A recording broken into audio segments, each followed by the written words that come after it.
I was going to make a video when this announcement happened. I chose not to because my angle is more on strategy and how not doing this, which they didn't. It is. I just want to sit down. I'm already sitting down. Sitting down.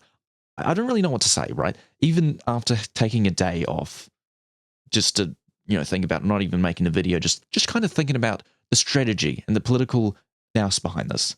I didn't think that they would do this.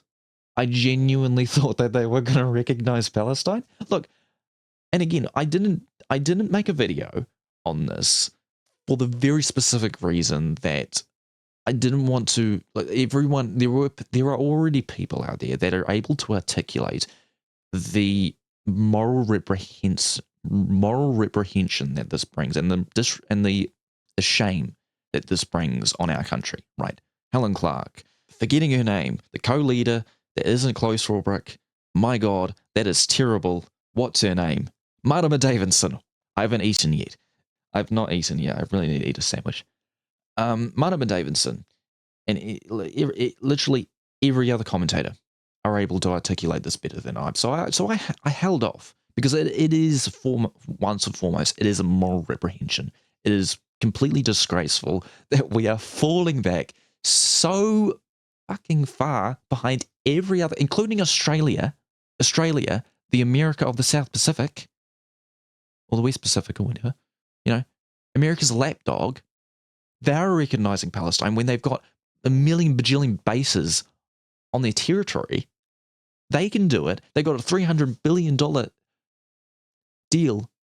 submarine deal with America, and they can do it. But little old us, we're usually the ones straying, and we had the power. No, it's them. I mean, they're doing it in a concerted effort with other countries. They're not, they're not straying. That was Spain that did that, and Ireland did that before any other countries did that. So credit to them, obviously. But they still did it. It would have been very easy for Albanese to just go, look, maybe not say it out loud, but I would have expected this to happen to Australia.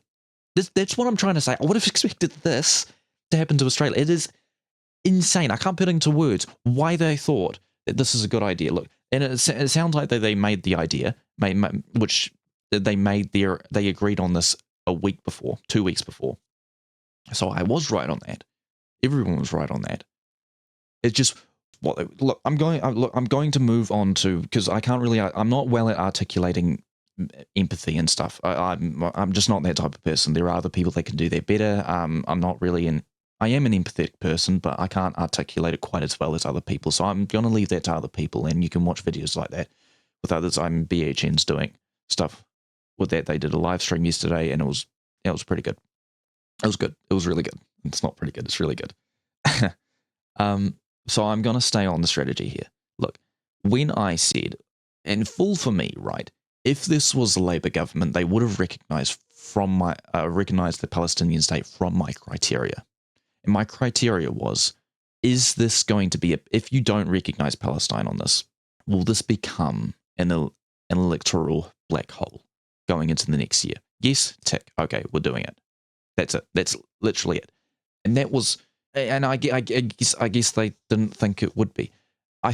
Look, I don't think it's going to be the first and foremost thing, because there's a lot of other things that are going to lose the election. This is not the main thing. And when I say nor should it be, I'm not downgrading the genocide at all.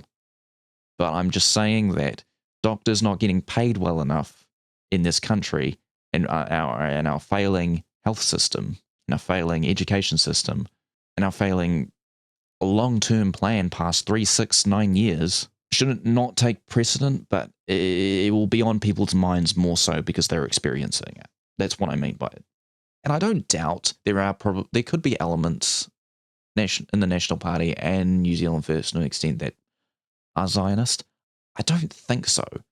I don't think that the National Party has a cohort of Zionists as big like there is in the Australian Liberal Party, where they are completely tearing itself apart and going to governments other than their own to say that, look, we don't support this.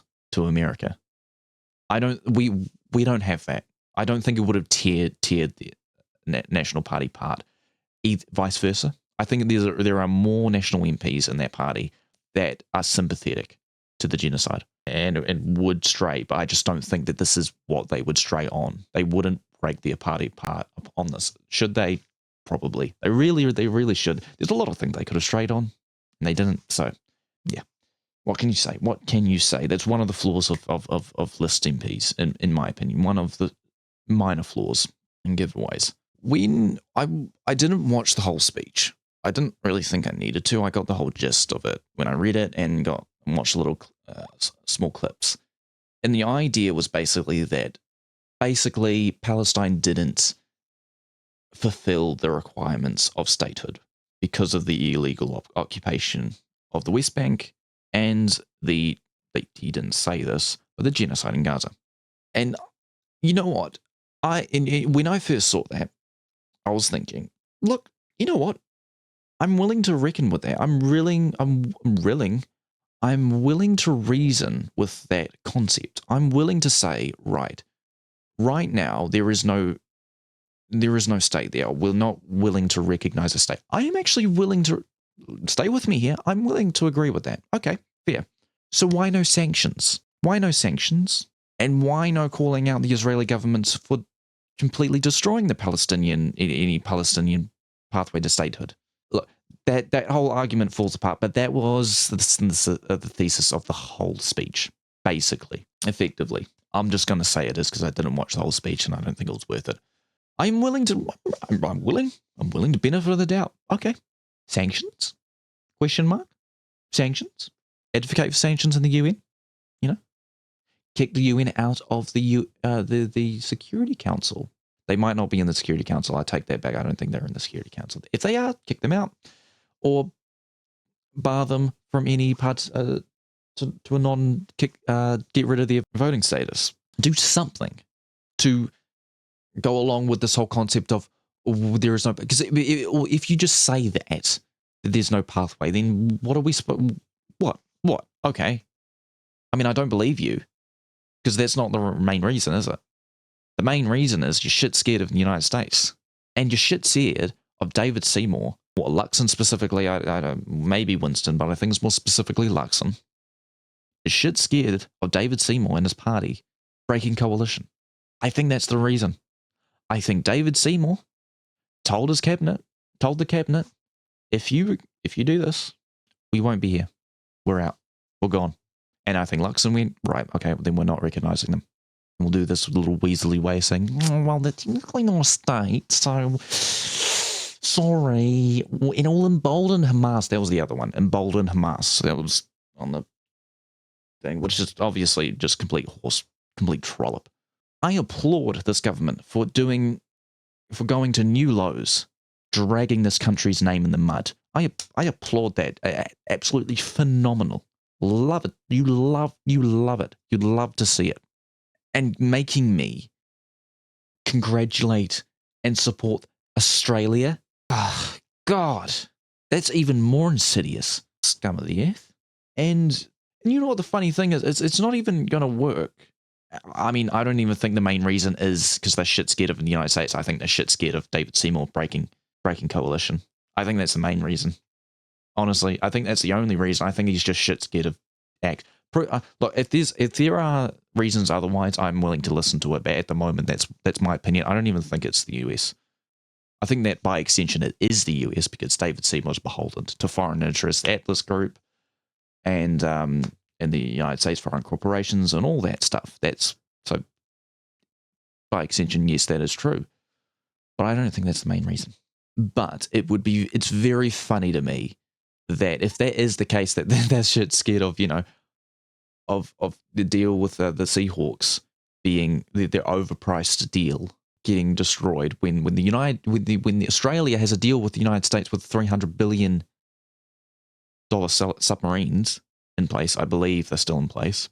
It's just comical. Like we've really dropped as a country, haven't we? Like we've really just, ever since Middle Earth, there's nothing here socially, soft power wise that was supporting John Key. There's nothing. It is all scandal after scandal. This stuff is like second term stuff happening under Labour. And by extension, I wasn't paying attention on the national one to John Key, but there probably were some scandals there. The Trans-Pacific Partnership. There was some fight back. I remember that, seeing on the news as a young person, as a baby. I am a young person now. I was a baby back then, but not like this. This is second term stuff. This is third term stuff. They could really, there is nothing positive, and whatever is positive is just a rehash. And everyone sees it as a rehash. No matter how much they try to squeeze any positivity, anything. They just can't do it because they're incompetent buffoons. The losers, the freaks. They don't understand working people. They don't understand this country. They don't even understand the psyche of this country. None of them do. Maybe some of them. But at the moment, I don't see it. John Key's more of a man of people than that bald-headed prick. No offense to bald heads.